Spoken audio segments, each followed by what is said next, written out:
สบายดีสวัสดีพ่อแม่พี่น้องFCเบิร์ดสุขุสุขคนเด้อมื้อนี้ก็มาพบกับซาบิวคือเก้าทางซองซาบิวคนบ้านป่าเนาะก็สบายดี FC ทุกท่านทุกคนก็บ่สบายเนาะบ่สบายหลายมื้อตั้งแต่จุป่าพุ่นแหละพี่น้องบ้านซาบิวกับไข่หลายทุกคนก็สบายดีเด้อสบายดี FC ทุกท่านเนาะมื้อนี้ก็อยู่มาให้มื้อหน้าคือเก้าพ่อแม่พี่น้องเพราะว่าซาบิวหักมาแต่เมืองเนาะแล้วก็มาแต่ในเมืองนั่นแหละไปซื้อหัวอาหารเนาะหัวอาหารหมูพี่น้องแล้วก็หัวอาหารไก่เนาะก็ซื้อมาอะไรไว้อะไรพี่น้องเพราะว่าซับยูหะเกลือหัวอาหารเนาะหลายคนเพิ่นก็ว่ารูปเนาะพี่น้อง FC เพิ่นคอมเมนต์มาเนาะพี่น้องซับยูก็บ่ฮู้ดอกว่าจักได้จักรูปเนาะพี่น้องก่อนอื่นก็ต้องขอบคุณ FC เบิร์ดสุขุสุขคนเนาะที่อวยพรวันเกิดให้ซับยูเนาะก็ผ่านมามื้อ1-2 มื้อแล้วพี่น้องก็ต้องขอบคุณ FC ทุกคนเด้อที่อวยพรวันเกิดให้ซาบิวเนาะพี่น้องก็ขอบคุณทุกท่านเด้อซาบิวก็ดีใจหลายเนาะตื่นมา FC เป็นการส่งแรงใจเนาะก็อวยพรวันเกิดให้ซาบิวพี่น้องเดี๋ยวกันสิไปนั่นพี่น้องซาบิวหาสิไปทำบุญเนาะเพราะว่าสิไปวัดพระธาตุโพนพุ่นแหละพี่น้องมื้อนี้เป็นมื้อวันเพลงเนาะก่อนอื่นก็ต้องขอบคุณเนาะผู้ใหญ่ใจดีทางอเมริกาเนาะพี่น้องเพิ่นก็ส่งเงินมาให้ซาบิว300พี่น้องส่งมาซื้อหัวอาหาร200เนาะพี่น้องแล้วก็ให้เป็นของขวัญวันเกิด100เหรียญเนาะพี่น้องก็ไปซื้อหัวอาหารมาเป็นทีเรียบร้อยแล้วก็ต้องขอบคุณเพิ่นหลายๆเด้อที่เพิ่นส่งเงินมาให้ซาบิวไปซื้อหัวอาหารเนาะพี่น้องส่งมาซาบิวก็ซื้อมาเป็นทีเรียบร้อยแล้วพี่น้องอยู่เทิงเที่ยงนะโอเคพี่น้องเดี๋ยวซาบิวก็สิไปพาไปเบิ่งหัวอาหารแล้วก็พาไปเบิ่งหมูเนาะพี่น้องขอบคุณเพิ่นหลายๆเด้อเพิ่นก็ให้ของขวัญวันเกิดซาบิว100-200นะซื้อหัวอาหารทุกคนหมาก็เห่าไปเอามาเห่าผู้เจ้าตัวเองพี่น้องโอเคเนาะเดี๋ยวซาบิวก็สิพาขึ้นไปเบิ่งหัวอาหารเนาะพี่น้องก็มีผู้เดียวเพิ่นผ่านเดียวเนาะที่เพิ่นซัพพอร์ตซาบิวเนาะก็ซัพพอร์ตการเลี้ยงสัตว์สาวาสิงทุกคนสัตว์สาวาสิงข่อยก็นอนกองอยู่เนาะจะในการคำมาเพิ่นก็อยากเลยทุกคนหมูน้อยข่อยกันหมูน้อย10 โตเหลือ5 โตทุกคนกินห้ำเลยเนาะน้ำแม่เพิ่นโอ้ยเดี๋ยวสิพาขึ้นเทิงเทียงทุกคนไปปึงเทิงเทียงกับ4-6พี่น้องจะกินยังนะพ่อนะกาแฟกินกาแฟลูกชายเป็นผักมาให้พี่น้องอันนี้ก็สิเป็นหัวอาหารไก่อันนี้คือหัวอาหารหมูพี่น้อง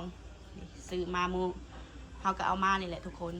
ในเกลืออะไรได้นี่10 กระสอบ1 2 3 4 5 6 7 8 9 10นี่ทุกคนอันนี้จะเป็นหัวอาหารหมูครั้งที่2ครั้งที่1ก็คือเบิดไปแล้ว10 สอบพี่น้องสอบที่10อันนี้ก็ได้ที่20แล้วบัดนี้เนาะ20 สอบแล้วทุกคนข้ากระตุกผูละสอบเนาะเพราะว่าหมูซาบิวกับ10 โตเขาแหละนี่ก็จะเป็นหัวอาหารเฮาซื้อมาไว้ก็เอาไว้อยู่เทิงทุกคนเพราะว่าย่าน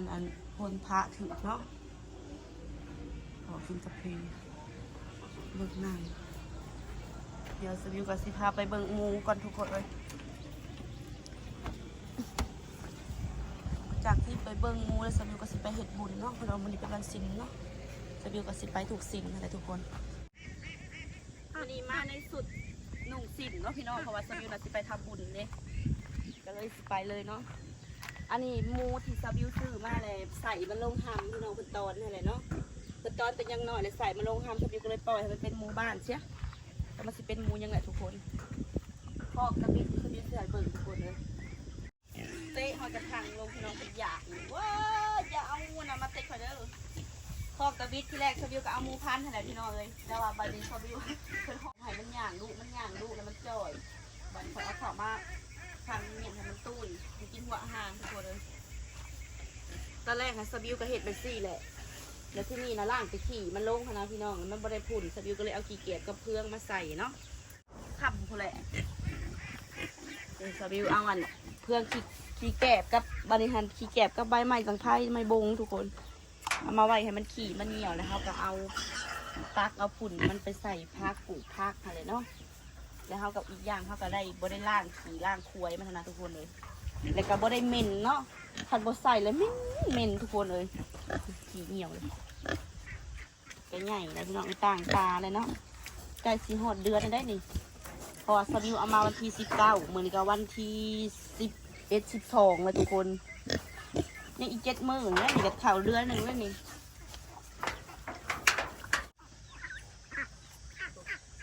เพิ่นกินโคตรกินอัน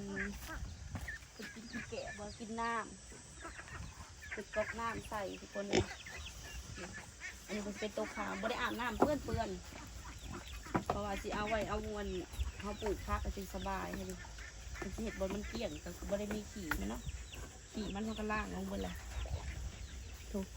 เห็นฮอดไม้ทุกคนเลยยังบ่ได้เกลือผู้แหละค่ำๆผู้แหละจนสิเกลือเนาะเพราะว่าเดี๋ยวก็คือผู้เจ้าแล้วแหละหมูทุกคนเลยจนได้กระตุ้ยคือผู้เจ้าแล้วแหละเป็ดกินเป็ดไก่ก็ยังบ่ทันได้ข้าง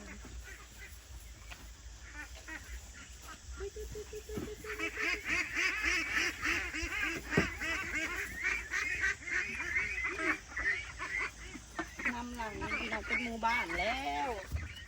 ทางผัดเงาคดีน้ำนองสะข่อยกัดซีบกแล้วทุกคนไก่เห็นหัวโพนทางกลางเลยเนาะไก่ซีบกแหละพี่น้องเลยไก่ซีบกแล้วหูวันน้ำคนชิมาตอนไหนเป็นซาวาสิ่งสะคอยก็อยากกินแล้ว